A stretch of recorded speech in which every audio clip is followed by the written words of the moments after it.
அதாவது இயேசுநாதருடைய படத்தை எல்லாரும் வீடுகளில் ஃப்ரேம் பண்ணி போட்டிருப்பாங்க. அப்போது இயேசு கிறிஸ்து வந்து மக்களுக்கு எப்படி வெளிப்படுத்தப்படுறாருன்னா, நிறைய திரைப்படங்களில் வந்து இயேசு மாதிரியே ஒருத்தரை படத்தில் போடுவாங்க. கெட்டப்ப அவரை மாதிரியே இருந்தால் போடுவாங்க. விஜய் சங்கர்னு ஒருத்தர் நடித்தார் கருணாமூர்த்தி படத்தில். அப்புறம் ஜீசஸ் ஒரு படத்தில் ஒருத்தர் நடித்தார். அப்புறம் ஹாலிவுட்டில் வந்து நிறைய பேர் நடிச்சிருக்காங்க. அந்த படங்களில் வந்து அது இயேசுநாதரை வந்து சிலர் என்ன நினைப்பாங்கன்னா, இயேசு கிறிஸ்துவாக இருக்குமோ அப்படின்னு சொல்லி. அது என்ன ஒரு பியூட்டி அப்படின்னா, எம்ஜிஆரும் ஒரு திரைப்படத்தில் இயேசுநாதராக கெட்டப் போட்டு நின்னார். நல்ல பொருத்தமாக தான் இருந்துச்சு. ஆனால் அவர் வந்து இயேசுநாதர் படத்தில் நடிக்கிறதுக்கு அவருக்கு தகுதி கிடையாது. ஏன்னா அவர் எத்தனையோ நடிகைகளோட வந்து நல்லா டூயட் பாடியிருக்காரு. எத்தனையோ நடிகைகள்கிட்ட வந்து இருந்து அவர் கூத்தாடினார். அவருக்கும் இயேசுநாதருக்கும் சம்மந்தமே கிடையாது. ஆனால் இயேசுநாதர் கெட்டப் போட்டு அவர் நிற்கும்போது மக்கள் என்ன நினச்சாங்கன்னா, ஆர்சி மக்கள் ஒரே நேரத்தில் 2 பேரை தரிசிக்கலாம். ஒன்று இயேசுநாதரையும் தரிசித்த மாதிரி இருக்குது, எம்ஜிஆரையும் தரிசித்த மாதிரி இருக்குதுன்னு சொல்லி அவங்க அந்த படங்களை வச்சுருந்தாங்க. 2 in 1. கடைசியில் ஒரு சாமியார் எப்படியோ ஒருத்தருக்கு இது தெரிஞ்சு அவர் அந்த படங்களெல்லாம் கலத்தி குருத்து மண்டலில் தூக்கி எறிஞ்சார். மடப்பாடு, ஆலந்தலை, கூடுதாலை, ஓவரி அந்த படத்தில். அப்போ அந்த படத்தை வந்து பயன்படுத்தக்கூடாது அப்படின்னு சொல்லி. ஏன்னா பேஷன் ஆஃப் த கிரைஸ்ட்னு ஒரு படம் எடுத்தாங்க அமெரிக்காவில். அதுவும் ஒரு நடிகர் தான். அப்போது நடிகர்கள் வந்து எந்த கேரக்டர் கொடுத்தாலும் நடிப்பாங்க.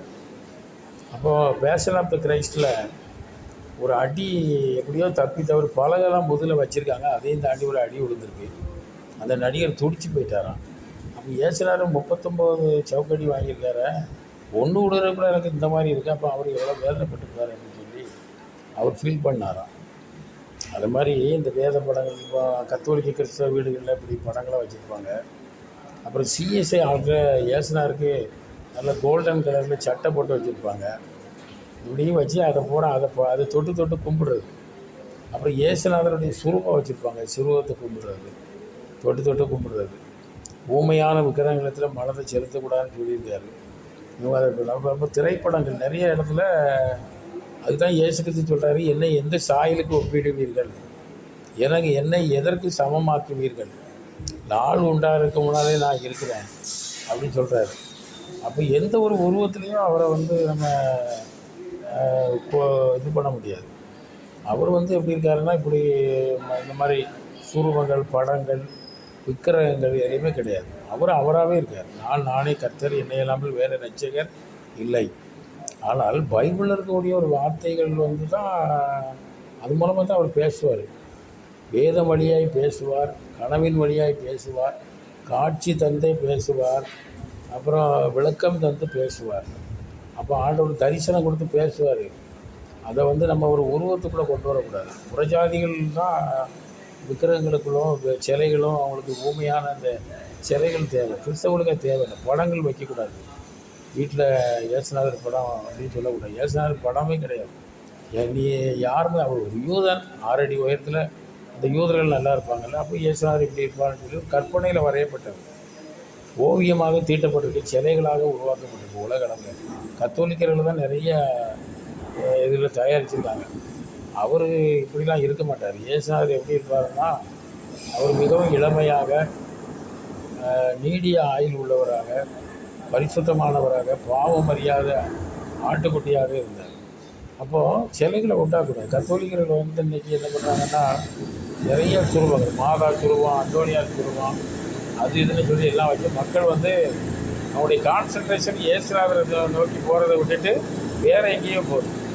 இயேசு சொல்கிறாரு, நானே வழியும் சத்தியம் ஜீவனமாக இருக்கிறேன், என்னை இல்லாமல் ஒருவனும் பிதாவிடத்தில் வருது. அப்போ யாதொரு சுரூபத்தையாக விக்கிரகத்தையாக உங்களுக்கு உண்டாக்க வேண்டாம், அவர்களை நமஸ்கரிக்கவும் வேண்டாம்.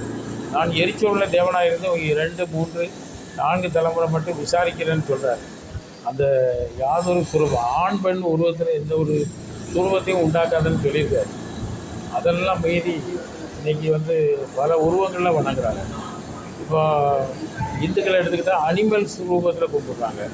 எலிஃபண்ட்டு, அப்புறம் ஸ்னேக், பாம்பு, அது பிறகு குரங்கு உருவத்தில் பல விதத்தில் உருவாக்குறேன். பல விதமான தெய்வ வணக்கங்களை உருவாக்கி மக்களை உண்மையான தெய்வத்தை கண்டுபிடிக்க முடியாதபடிக்கு மாதா சுரூபம், அது பிறகு அந்த சுரூபம் அந்த சுரூபம்னு வச்சு எல்லாத்தையும் சுரூபம் வச்சு இயேசுநாதரை வந்து குழந்தையாக்கி அவரை சிலுவையில் அடித்து தொங்க விட்டு மற்றது பூரா பெரிய பெரிய செயின்ஸுகளை பூரா சிலையாக்கி அதை தொட்டு கும்பிட்டுக்கிட்டு வச்சுக்கிட்டு இருக்காங்க.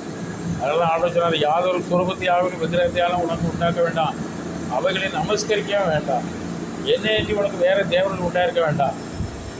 தேவனை ஒருவனும் ஒருபோதும் கண்டதில்லை. அவர் எப்படி இருக்காருன்னா கண்டதில்லை. ஏன்னா உணர முடியும். உணரத்தக்க விதத்தில் அவர் தம்மை வெளிப்படுத்துகிறார். கனவில் அந்த அவர் வந்து யாதொரு சுரூபத்தையும் உண்டாக்காத, ஆண் பெண் உருவத்தில் உண்டாக்காதுன்னு இருக்காது. யாதொரு அனிமல்ஸ் பேர்லையும் கண்ணுக்குட்டியை உண்டாக்குறது அது அவருக்கு எரிச்சலை உண்டாக்கும், கோபத்தை உண்டாகும். அதனால் தேவன் வந்து ஒருவரும் சேரக்கூடாத ஒளியிலே வாசம் பண்ணுகிறார்.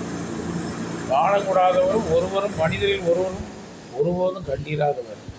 ஒருவரும் சேரக்கூடாத ஒளிக்குள் வாசம் பண்ணுகிறது, அக்கினிக்குள் வாசம் பண்ணுகிற தேவன். அவரை வந்து நீங்கள் ஒரு படத்தை போட்டு இப்படி இருப்பார் அப்படி இருப்பார். சில படங்கள் ஏசுனாலே ரொம்ப அடி வாங்க நம்ம ரொம்ப ரொம்ப விதமாக இருப்பார். சிலதில் பார்த்தீங்கன்னா கொஞ்சம் வசதி உள்ளவர் மாதிரி இருப்பார். இதெல்லாம் எந்த சாயலுக்கு என்ன ஒப்பிடாதீங்கன்ட்டு. நீங்கள் இயேசுவை காணணும்னா வேதத்தின் வழியாக தான் பார்க்கணும். ஆதியிலே வார்த்தை இருந்தது, அந்த வார்த்தை தேவன் இருந்தது, அந்த வார்த்தை தேவனாக இருந்தது, அவருக்கும் ஜீவன் இருந்தது, மனுஷனுக்கு ஒளியாக இருந்தது. உலகத்தில் வந்து எந்த மனுஷனையும் பிரகாசிப்பிக்கிற மெய்யான ஒளியே அந்த ஒளி. அவர்கள் அவரை நோக்கி பார்த்தார்கள், முகங்கள் பிரகாசம் அடைந்தது. அதிகாலையில் என்னை கண்டடைகிறவன் என்னை கண்டடைகிறான், அதிகாலையில் என்னை தேடுகிறவன் கண்டடைகிறான். வேதத்தில் தேடணும், அதிகாலையில் தேடணும். அவரை வந்து எங்கே அறிவிக்கிறாங்களோ அங்கே போய் தேடணும். அப்படி தேடினீங்கன்னா கண்டுபிடிப்பீங்க. அது சொல்கிறாரு, நீங்கள் என்னை கருத்தாய் தேடினால் கண்டுபிடிப்பீர்கள், தடவியாயிலும் கண்டுபிடிக்கணும்னு சொல்லி நிறைய முறைகளை தேவன் பயன்படுத்துகிறார். இயற்கையே போதிக்கும். தேவன் ஒருவர் இருக்கிறார், இஸ் காட். தேவன் ஒருவர் உண்டென்றும் தம்மை விசுவாசிக்கிறவர்கள் பலனை நினைக்க வேண்டும். நம்மளும் விசுவாசிக்கலாம். அப்போ அற்புதங்கள் நடக்கும். அந்த வார்த்தை தான் அற்புதங்களை கொண்டு வரும், அதிசயங்களை செய்யும். அதனால் யாதொரு சேலையோ இயேசுநாதர் படத்துலேயோ நம்ம போடக்கூடாது. முத்துராமன் ஒருத்தர் அந்தோணியார் வேஷத்தில் நடித்தார். புனித அந்தோணியார்னு எடுத்தாங்க. அவர் வந்து அந்த படத்தில் என்ன சொன்னார், எந்த ஒரு பெண்ணை பார்த்தாலும் தாய் சகோதரி மாதிரி இருக்குன்னு சொன்னார். அது அதில் உள்ள டைலுக்கு அது ஸ்கிரிப்டில் அவர் சொல்லியிருக்கார். ஆனால் மற்ற படங்களை பார்க்கும்போது காதலிக்க நேரம் இல்லை, காதலிப்பார் யாரும் இல்லைன்னு ஒரு படத்தில் போடுவார். நிறைய நடிகளோடு நடிப்பார். ஆனால் அந்த படத்தில் அம்மா அப்பா வந்து கல்யாணம் முடிச்சு வைக்கிறதுக்கு புனித அந்தோணியார் படத்தில் வரும். ஆனால் அவர் போய் என்ன பண்ணால் இப்படி சொன்னோன்னே இவனை கல்யாணத்தை முடிச்சு வச்சா நாளைக்கு நம்மளை பிரச்சனைக்காகும் அப்படின்னு சொல்லி சாமியார் மடத்துக்கு அனுப்பி அங்கே ஒரு அந்தோணியாரை மாறி சன்னியாசியாக மாறிடுவார். அதனால் நீங்கள் பைபிளை படிங்க. கத்தோலிக்கர்களாக இருக்கலாம், சிஎஸ்சிக்காரங்களாக இருக்கலாம், பெந்தை கோல்ஸுக்களாக இருக்கலாம், இது வரைக்கும் இயேசுவை அறியாதவங்க இருக்கலாம். அவர் பைபிள் ஒன்று வாங்கி படிங்க. அப்படி படித்தா தான் தேவன் தம்மை வெளிப்படுத்துவார். இப்படி படங்களில் இருப்பார். இதெல்லாம் நாடகத்துலேயும் இயேசுநாதரை காட்டுவாங்க, அப்புறம் சினிமாக்களில் காட்டுவாங்க. அதெல்லாம் உண்மையான இயேசுநாதர் கிடையாது. ஆனால் இயேசு இன்னைக்கு உயிரோடு இருக்கிறார். தம்மை பற்றி உத்தம இருதயத்தோடு இருக்கிறவனை தாக்கும்படி நம்முடைய வல்லமை விளங்கும்படி கர்த்தருடைய கண்கள் பூமியை சுற்றி திருத்தி உலாவி கொண்டிருக்கிறது. ஒருத்தர் ஆசிரியத்தில் இயேசுநாதர் கெட்டப்பில் நல்ல பிரமாதமாக இருப்பார், கரெக்டாக இருக்கும். அவர் உயரமான கோபுரங்களெல்லாம் ஏறி இயேசுநாதர் அப்படி கையெழுத்துக்கு ஆசீர்வதிக்கிற மாதிரியும் ஒரு படங்களில் இந்த இது நாடகம் சொர்க்கவாசல் நாடகத்திலலாம் அவர் ஜீசஸ் கெட்டப்லாம் நடிப்பார். நல்லா முடி அதுக்குன்னே வளர்த்துருப்பார். ஒரு நாள் பார்த்தேன் ஒரு படத்தில் அவர் ரவுடி கூட்டங்கள்லாம் சேர்ந்து டியூப் லைட்டு சைக்கிள் செயின் கம்பு தூக்கிட்டு போகிற கூட்டத்தில் அவர் சாரத்தை மடித்து கட்டிட்டு அதே முடியை விரித்து போட்டுட்டு போகிறார். அருமையான ஜனங்களே, நீங்கள் யாதொரு சுரூபத்தையோ விக்கிரத்தையோ எதையும் நமஸ்கரிக்காங்க. பைபிளை வாசிங்க, ஜெபம் பண்ணுங்க, ஆண்டவருடைய வார்த்தையை தீவிரமாக கேளுங்க. காது உள்ளவன் கேட்க கடவுள், தீவிரமாக கேட்கணும், அதை உணரணும், சிந்திக்கணும். அப்போ கர்த்தர் கிரியை செய்வார். அதனால் இயேசுவை நாம் எங்கே காணலாம், அவர் பேசுவதை நாம் எங்கே கேட்கலாம். ஆமாம், அப்படின்னு ஒருத்தர் பனி பிறந்த மலையின் மேல் போகலாம், போய் பார்க்கலாமா, அல்லது கனி நிறைந்த சோலையின் நடுவில் பார்க்கட்டா அங்கே போய் எங்கே போனாலும் கிடைக்கும். நீ இருக்கிற இடத்துலேயே உன்னை தேடி வந்திருக்காரு இயேசுநாதர். பரலோகத்தை விட்டு பூலோகத்துக்கு வந்த இயேசு கிறிஸ்து உன்னை தேடி வந்து உன் கூட தான் இருக்கேங்க. நான் உன்னை விட்டு உலகம் இல்லை, உன்னை கைவிடவில்லை, உலகத்தின் முடிவர்கள் சகல நாட்டு நான் உங்களுடன் கூட இருக்கிறேன்னு சொல்லியிருக்காரு. இமைப்பொழுது உன்னை கைவிட்டேன், ஆனாலும் அளவற்ற இறக்க ஒர்க்குகளில் நான் உன்னை சேர்த்துக்கொள்வேன்னு சொல்லியிருக்கார். அந்த மாதிரி இயேசுநாதர் உயிரோடு இருக்கார். அவர் கண்ணுக்கு தெரியாமல் இருந்தாலும் அவர் உயிரோடு இருக்கார். ஆமாம்.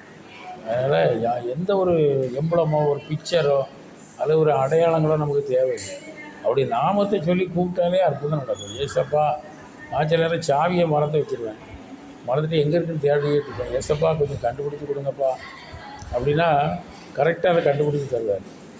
அப்புறம் நல்ல மெமரி பவர் தருவார். மெமரி உன் செல்லை இப்போ நீ எடுக்காமல் வெளியே போகிற, அதை எடுத்துகிட்டு போ அப்படிம்பார். அப்புறம் இந்த சட்டை போடாத, நல்ல சட்டையாக போட அப்படிங்கிற அளவுக்கு நம்ம கூட இருக்கார். அம்மா அப்பா கூட இருக்க முடியாமல் போயிடும். மனைவி கூட இருப்பா கொஞ்ச நாள், அப்புறம் அவள் ஒதுங்கி இருப்பா, பிள்ளைகள் எல்லாரும். ஆனால் இயேசு சொல்கிறாரு, உலகத்தின் முடிவறிந்த சகல நாட்களிலும் நான் உங்களுடனே கூட இருக்கிறேன், நான் உன்னை விட்டு உலகம் இல்லை, உன்னை கைவிடும்னு சொல்லியிருக்காரு. அன்பான தேவன், அவர் பாதுகாக்கிற தேவன், அவர் நமக்கு உயிர் கொடுக்குற தேவன், நம்மளை வழி நடத்துகிற தேவன். அவர் உயிரோடு இருக்கிறார். அவருடைய பரிசுத்த நாமத்துக்கு என் மீட்பர் உயிரோடு இருக்கிறார். இயேசு சதா காலங்களில் உயிரோடு இருக்கிறார். அவருடைய பரிசுத்த நாமத்துக்கு மகிமை உண்டாகட்டும். அல்லேலூயா, அல்லேலூயா, அல்லேலூயா.